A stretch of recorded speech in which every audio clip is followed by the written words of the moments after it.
All right, recorder started. Can you Okay. hear us all right? Yeah. Yeah, sounds good. Perfect. I like the glasses. I am painfully nearsighted. Really? So I cannot actually walk more than a meter without having glasses or contacts in. So it's something that you have to have on stage then, basically, it's a must. Yeah, absolutely. Well, thanks so much for taking time for us. Sure thing. Everyone was really excited. Sure. Glad to about do the it. opportunity. So, just why don't we do just quick introductions? So, Okay. we've already exchanged. Dave Smurthwaite, student at EMLYON in Right. Lyon, France. Right. Hello, I'm Tessa Melconian. I'm the associate professor of Ruby of the class. Okay. So, Okay, Pierre-Yves Melchior, French student here, live in the US for a while, and exec MBA student. Okay. Alors, Christophe Legoraguer, students executive MBA too. Okay. My name is François Olivier. I'm also a student of executive MBA. Okay. Great. Are your classes in French or in English? English. Yep, in English. Okay.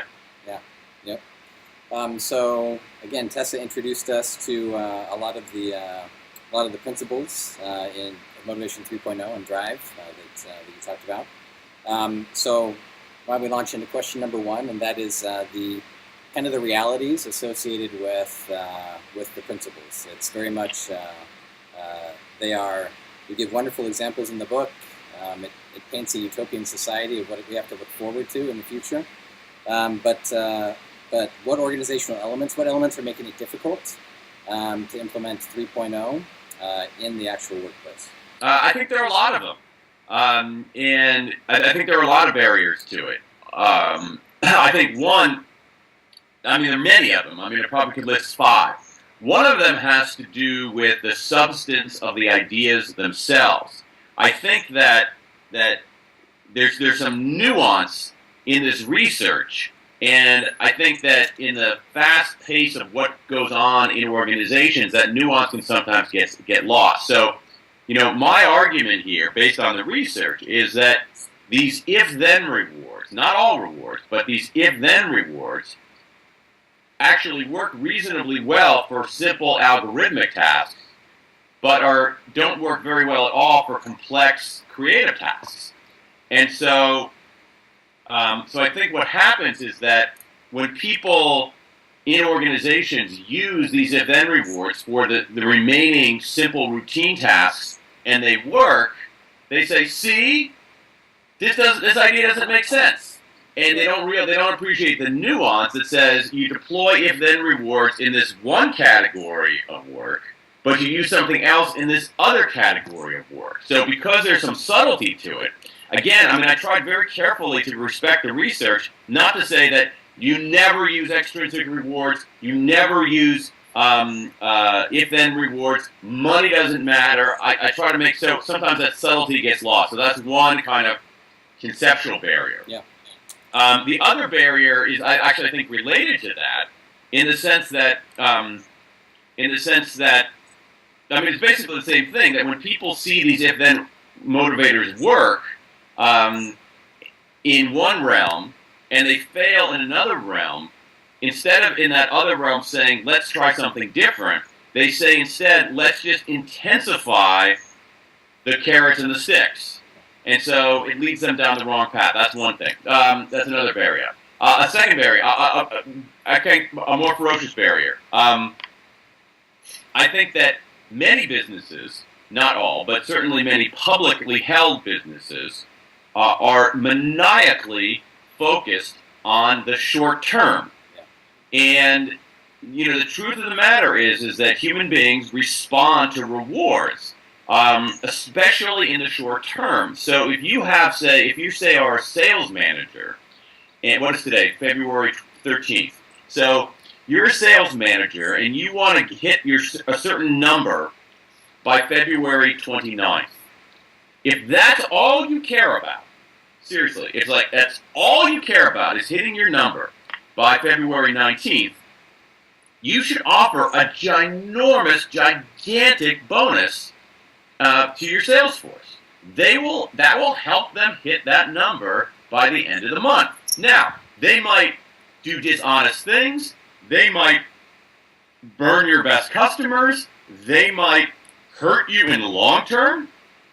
But in the short term, for very, very, very short-term things, people are responsive to these kinds of rewards. And so much of business, excuse me, not only here in North America, but in any kind of public company anywhere in the world, are they're very myopic. They're very, very short-term. So I think that's a big barrier to it. Another barrier, frankly, is that if you think about these if-then motivators, if I say to, say I'm Tessa's boss, and I say, if you do this, I'll give you a $10,000 bonus. People will respond to that. They will act. There will be activity, and it's really easy if I'm the manager to do that. So, it's easy to do. I just did it, and you get a response. You get activity. And so it's easy. These other things that I'm talking about, which work better for the long haul, they're really hard. How can I figure out the right level of autonomy for Tessa? How can I put her in a position where she's making progress, moving toward mastery, getting the feedback she needs? How can I help her understand not only what she needs to do and how she needs to do it, but why she's doing it, why she's contributing, why she's making a difference out there. Yeah. That other stuff is really hard. And so I think all those factors, forgive the long answer, but I think all those factors together make it pretty difficult. Let me add one other thing here, because I do see a difference in organizations. And a lot of times people have detected that difference in organizations between, say, high-tech and not high-tech. And I don't think that's what it is. I think that's in some ways a false signal. I think the big difference in adaptation is basically companies that have existed and are trying to change their systems and their culture versus companies that just start and actually can begin with an entirely fresh, self-created culture and set of systems. So I think it's easier to do it when you're starting from scratch. If you have a legacy, if you have a company that's been around for a while, there's so many legacy systems, so much legacy vocabulary, so much legacy cultural residue that it becomes very hard to make the transition in that kind of setting. So sorry for the very, very long answer, but that's... You say that you didn't review the answer, but that actually ties in perfectly to our next question. So... Yeah, we have thought about contextual variables, like you mentioned, that could make it more difficult for companies to move from 2.0 to 3.0 type of motivation. Yeah. And we were thinking about the age of the corporation, like you mentioned.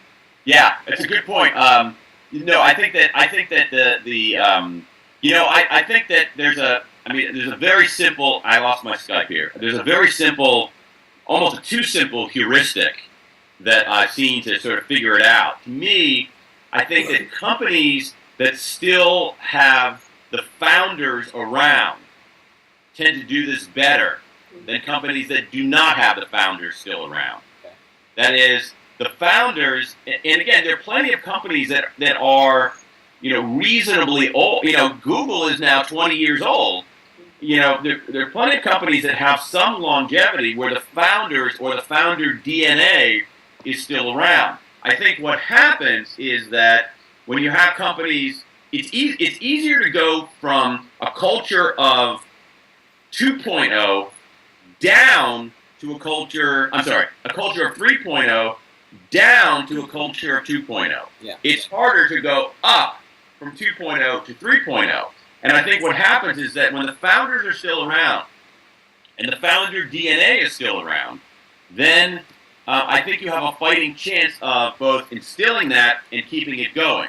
So, on the other hand, when the founders leave and a company grows and by its very nature has to scale things, has to improve its systems and all that, and it becomes a little bit more, in the sort of corporate governance sense, professionally managed, then I think that it often kind of ratchets down. So on the contextual variables, it's not so much age. It's partly age, but it's also partly, I think, the presence of the founders. So you look at certain companies here in the States. Obviously, I'm more familiar with that. They, companies like even a place like an American retailer, Whole Foods. It's been around for 30 years. Their founder's still around. They're doing some interesting things. To some extent, a good example of this is Qualcomm, which is a wireless company on the western part of the U.S. They've done some really interesting things, but their founders are basically being edged out in the name of certain investors and certain professional managers who want to do things in a more old-fashioned way. So the contextual variables, it's partly age, but I think it's also more granularly the presence of a founder. I do think that there are certain sectors for which this is easier than other sectors. And I think if you go to it makes a margin of difference if you go to a sector that is highly regulated, so financial services or actually I have no idea in France, but in the U.S. healthcare, those tend to be a little bit harder to, especially on autonomy. Things that are more compliance-oriented in the regulatory sense gives you a little bit less running room. And so you look at something like software, it's not that heavily regulated. Retail, a little bit more heavily regulated. Professional services, not very heavily regulated. And I think that plays a role in it. And as I said before, the other contextual variable that I've seen is basically publicly held versus privately held. I think this is one reason why you see, in the last 10 years, you guys have probably studied this. A reasonably large number. Again, I don't know Europe, but in North America, a decent number of companies that have gone from public to private because they want a little bit more running room. They don't want to be answering the public markets, which are now, yelling at them. I mean, literally several times a day, and punishing them for small little bumps in the road. I also think that another contextual variable, I guess, would be size. It's usually easier to do this in a smaller operation than in a larger operation, because again, in a larger operation, you need certain processes, you need certain systems, and I think there's nothing wrong with that. It's just that sometimes processes and systems, if they're not constructed in the right way, can be very, very can be antithetical to autonomy, can be antithetical to mastery, can be antithetical to purpose. And I don't know, do you guys think there's in terms of contextual variables, do you think there is a national contextual variable that it's easier in? I mean, that was one of our big questions. I mean, for me, it's very interesting. No, about that than I do. What do you think? Yeah, you guys answer, because you know your country better than I do. Maybe if you're back to your contextual variables, France is most known for old companies, big corporations, more pyramidal than flat organizations. And Yes. I was also thinking about the type of managers we are training in our Grandes Écoles system, and I'm not sure that we're preparing the best elites to manage this corporation with the knowledge of what you have been working on. And so I was wondering also, as another question for you, if in Harvard, if in the Ivy League, in all these new universities, you see the rise of new type of managers, maybe more aware of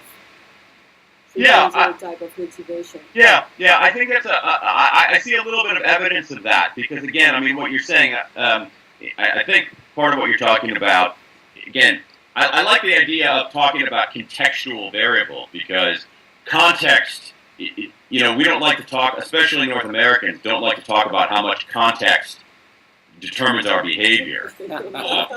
You know, and so, but it does in some very profound ways. I think there's also an interesting that you're mentioning sort of indirectly.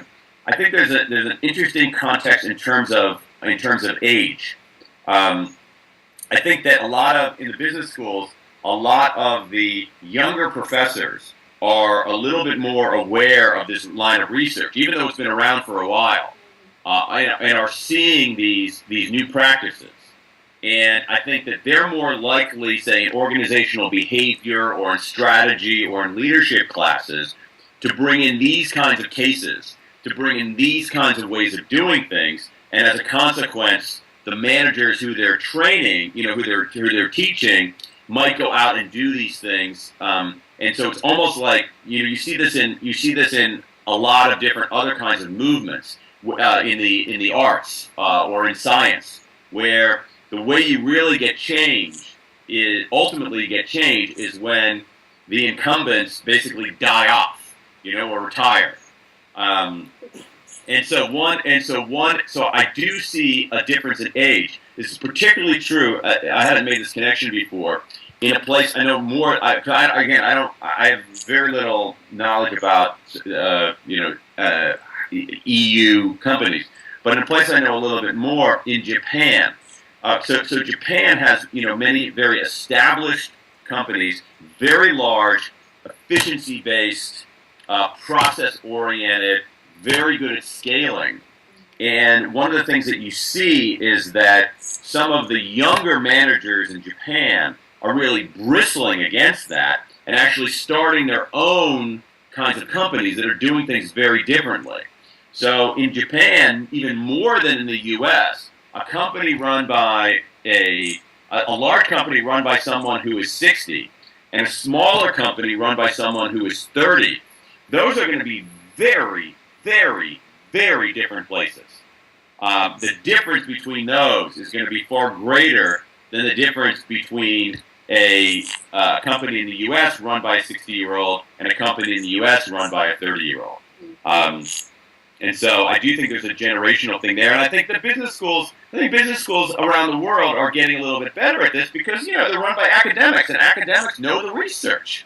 And so, you know, but I think it might have that kind of generational cycle that it might require, you know, a certain critical mass of younger people who understand these new ways of doing things to really tip the scales. I think Tesla's a good example of that. I mean, these are principles that were introduced to us, and I don't think that they are common in this course. Speaking to more, I mean, you walked into Japan. We've got another question talking about kind of worldwide influence. The question: do you have an idea of the magnitude of the number of companies adopting Motivation 3.0 worldwide? You know what? Well, basically what's happened is that there are very, very few companies that are basically saying, okay, Motivation 3.0, this is what I'm doing now. I'm going to embrace the entire thing. There are a few like that, but relatively small companies. What happens more often is they end up taking pieces of it. And so it's a much slower kind of progression. So as I said, there are some, like in professional services in the United States, Australia and New Zealand, surprisingly, have been pretty good adopters of this. If you look at a place like Capital One in the UK, has really built a lot of its systems now around autonomy, mastery, and purpose. But those are really the exceptions. It's really a case of companies moving much more slowly in the way that they change. So maybe, so I'll give you a couple of examples. So doing smaller things. So for instance, you can have companies now around the world that are willing to talk about purpose, internally and externally, in a way that maybe 10 years ago, 15-year-olds, that would have been very uncomfortable. Yeah. You have some companies, let's talk about mastery. You know, one of the keys in mastery is making progress, the way you make progress is by getting feedback on how you're doing. You need information in order to make progress. Our feedback systems inside of firms are sluggish and informal, and I think fundamentally inept. And so now you have, really remarkably, a lot of very large multinational companies getting rid of performance reviews. So you have, Adobe, public company, Silicon Valley, got rid of performance reviews. Accenture, the sort of worldwide professional services, got rid of performance reviews. It's actually run by a French guy. There it is. You have GE, which, the thing about GE, to me, GE is so huge. And so, GE to me is much closer to a nation state than it is to a company, corporation. And GE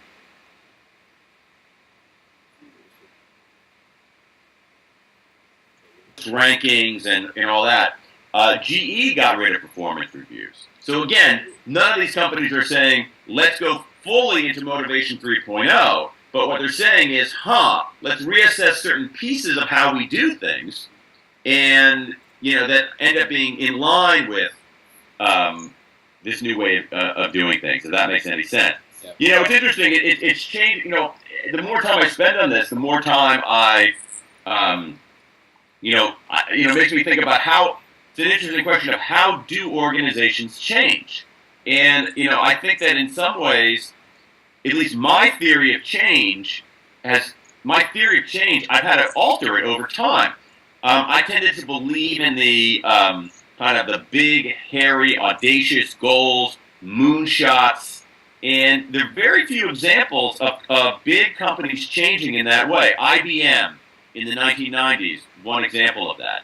But in general, I think that, I don't know whether you guys are reading or studying Carl Weick, but, Carl Weick, I think, got this right with this notion of small wins. That these small wins end up it's more kind of organic, evolutionary, small wins that beget small wins that beget small wins. So that's what I see happening. I see some changes in getting small wins, and over time, that ends up having a very, very big consequence. Very cool. That's great. I think it leads to the next question we have. It's about we know that it's a combined Motivation 3.0 is combining thought of mastery, autonomy, and purpose, but sometimes not easy to have all three at the same time, as you mentioned before. Is it possible to have a Motivation 3.0 workplace with only one or two of these? And what is your advice if we have to choose one, or if it's easiest to implement one? Yeah, it's a very good question. I thought about this a lot. I actually did something the other night, and somebody asked me. I had a long conversation about something related to this. It's difficult when you write a book. Books are by their. I'll give you a very abstract answer, then I'll be a more practical answer. Books, by their very nature, are linear. So you have to do things in sequence, right? Because language is linear. Yeah. I have one word and another word and another word and another word. I just don't say, here are all the words at once. Yep. And I think that these principles, I think you actually have to see them as a totality, almost as almost as a circle in a way, So you have. Hold on, I'm going to draw something for you. Perfect. I mean, this is not right, but it's more like, if you can see that. I mean, it's like they all, and I would even say they all reinforce each other. So I think it's not really linear, and it's not really linear in the sense that it's like it's not to me. It's not like a grocery list where you go to the grocery store and you say, "I want bread, milk, and eggs." Oh, they're out of eggs. I'll just take bread and milk. Yeah. they work together, and so I think it's difficult to do these kinds of things. And what I didn't do a good enough job in the book at all was emphasize how much these things reinforce each other. Indeed, I'm wondering whether I got the sequence of presentation wrong, whether I should have started with purpose. I think you can make a strong argument that if you have a sense of purpose, that should be the first thing that you do. Okay? And so, do people know why they're doing what they're doing in the first place? Are they making a difference? Are they making a contribution? Okay, then you say, okay, am I putting people in positions where they can make progress? And so you do that. And then I think arguably autonomy might make more sense. If people are in positions to make progress, if they know why they're doing what they're doing, then maybe self-direction becomes a little bit easier. But to me, it's like, if you have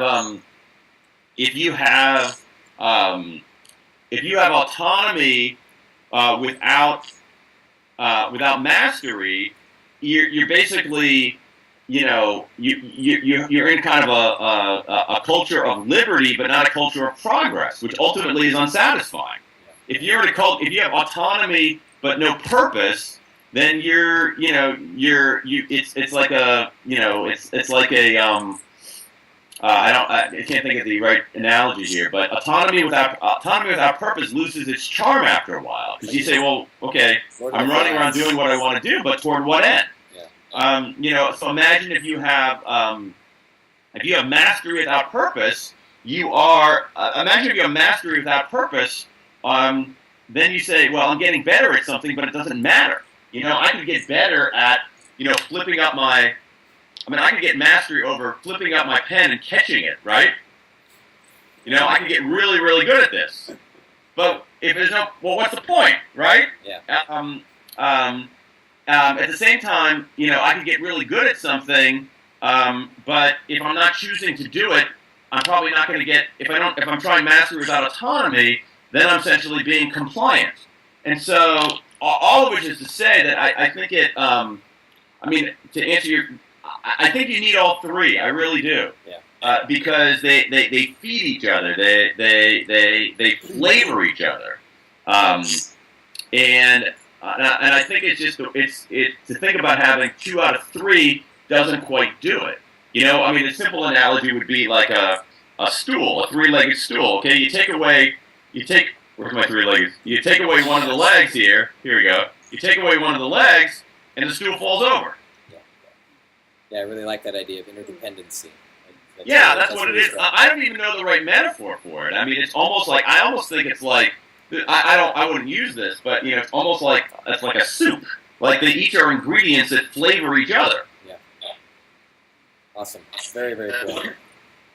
Daniel, we're at a half hour, just so you know. Okay, you guys have a couple more? Yeah, we do. Absolutely. Yes, just one more question about. We already may answer it, but we're asking for a suggestion. You have a group of upcoming executives wanting to apply the 3.0 motivation format into, let's say, a French company which is more formatted to 2.0. Yeah. So what type of, let's say, suggestion would you have to give us the best chance to implement that? Yeah, that's a good question, too. My best advice, again, it goes back to something we talked about earlier. My best advice is to start small.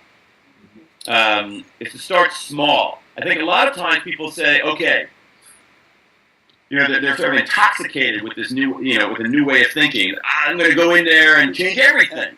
And I think that's very difficult to do. And I think that in some ways it's the wrong path. I think what you want to do in many cases is, start small. Find one area, one realm in your own work where you can make things a little bit better. And, get that small win. And there's a kind of contagion, a cascading effect that goes on with that small win. So, especially in an established company, if you're starting from, a blank piece of paper, then I would go big. I would go this kind of audacious, we're going to do things very differently from now on. But in an established culture, I think it's hard to do.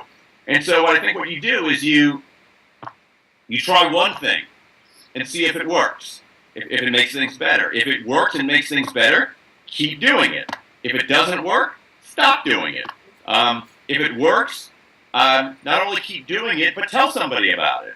And I think that more kind of organic way of change is probably the best thing. I also think that a lot of people, it's very easy to get frustrated, because if you go and try to change a lot of stuff, and then you get the door slammed in your face, or a lot of people saying, "Oh, it's very discouraging."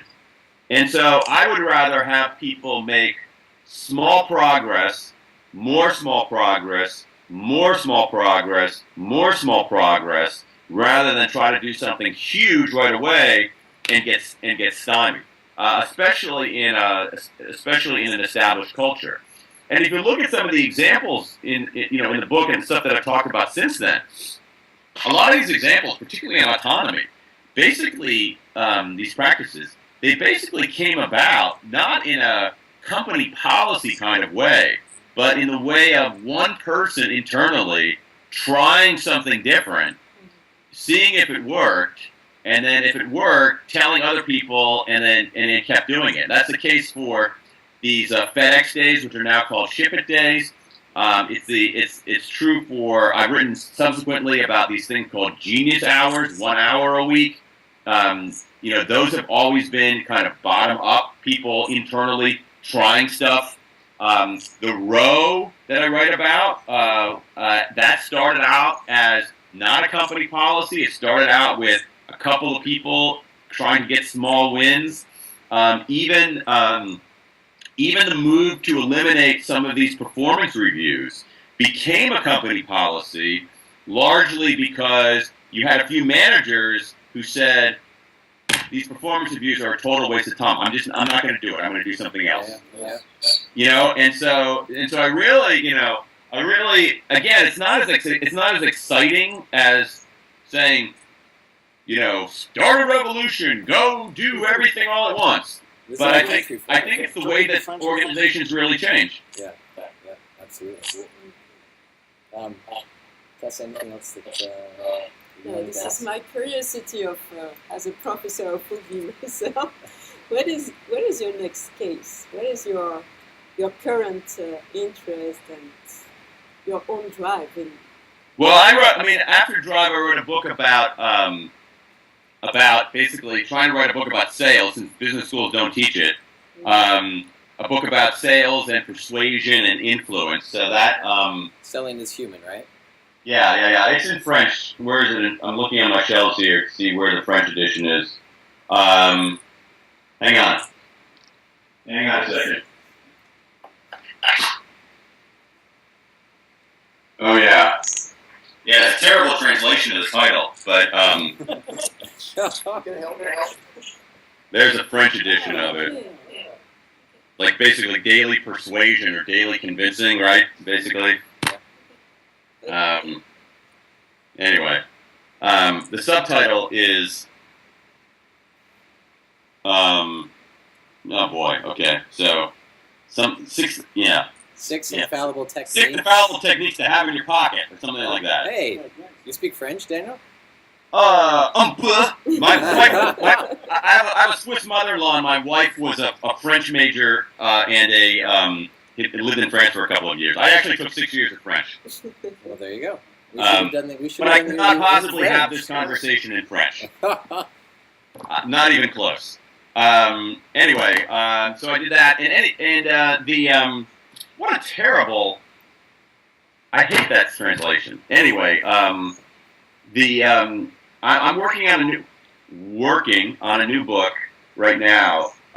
It's about timing. I'm interested in timing. How do people, organizations have better timing? Perfect. Yeah. Talking to a bunch of tired EMBA students, I think that's that is a timely. Yes, timely. Yes. Timely theme.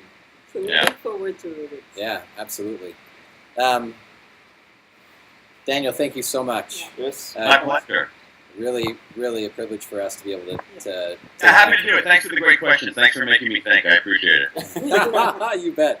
Have a great Saturday. Have a great Valentine's Day. And, Yeah. yep. We will talk to you later. Au revoir. Au revoir. Au revoir. Bye. Thank you. Merci.